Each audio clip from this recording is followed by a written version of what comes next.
പുറത്താകാനുള്ള മത്സരാർത്ഥികളുടെ list തയ്യാർ. വോട്ടിടാൻ നിങ്ങൾ തയ്യാറായിക്കോ. ഈ ആഴ്ച ആര് പുറത്തു പോകും എന്നാണ് നിങ്ങൾ ആഗ്രഹിക്കുന്നത്? തീർച്ചയായും കമൻറ്റ് ഇടണം. അപ്പോൾ നോമിനേഷന് വന്നിരിക്കുന്നത് 4 പേരൊഴിച്ച് ബാക്കി എല്ലാവരും നോമിനേഷന് വന്നിട്ടുണ്ട് എന്നുള്ളതാണ്. ജിഷിനാണ് 5 വോട്ടുമായി നോമിനേഷന് വന്നത്. അനീഷ് 4 വോട്ടുണ്ട്.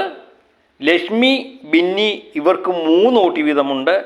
അഭിലാഷ്, ആര്യൻ, ഫാബുമോൻ, ആദില, ജിഫേല് അതുപോലെ ഷാനവാഫ് ഇവർക്ക് 2 വോട്ട് വീതമുണ്ട്. ഇവരെല്ലാവരും നോമിനേഷന് വന്നിട്ടുണ്ട്.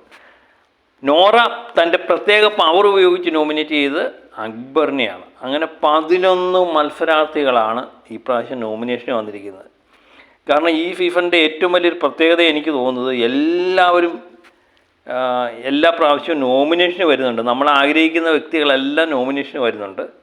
ഇതാരൊക്കെ ഔട്ടാകുമെന്ന് ഒട്ടും പ്രവചിക്കാൻ പറ്റാത്തൊരവസ്ഥയാണിത്. ഏതായാലും അനുമോള് ഈ പ്രാവശ്യം രക്ഷപ്പെട്ടിട്ടുണ്ട്. അതുപോലെ ഒനിയൻ ഫാബു ക്യാപ്റ്റനാണ്. നോറ തൻ്റെ പ്രത്യേക അധികാരം ഉപയോഗിച്ച് രക്ഷപ്പെട്ടിട്ടുണ്ട്. പിന്നെ രക്ഷപ്പെട്ടു പോയ ഒരു വ്യക്തിയാണ് നെവിന് ഈ പ്രാവശ്യം അങ്ങനെ നോമിനേഷന് വന്നില്ല. പക്ഷേ വന്നേക്കുന്ന മത്സരാർത്ഥികൾ ഇതിനകത്ത് നമുക്ക് പേടിക്കാൻ പറ്റിയ മത്സരാർത്ഥി, പേടിക്കാനല്ല, അവരെ സംബന്ധിച്ച് ഇത്തിരി 7ൻ്റെ പണി കിട്ടുന്ന മത്സരാർത്ഥി എന്ന് പറയുന്നത് ആര്യനുണ്ട്. പിന്നെ ആദിലയുണ്ട്. പിന്നെ ഫാബുമോൻ എല്ലാ പ്രാവശ്യം രക്ഷപ്പെട്ടു പോകും അല്ലേ?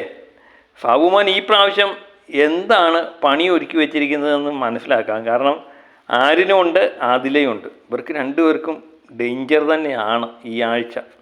അപ്പം നിങ്ങൾക്ക് ഇഷ്ടപ്പെട്ട മത്സരാർത്ഥികൾക്ക് കൃത്യമായിട്ട് വോട്ട് ചെയ്യണം, അല്ലെങ്കിൽ ആ മത്സരാർത്ഥികൾ പുറത്തു പോകും.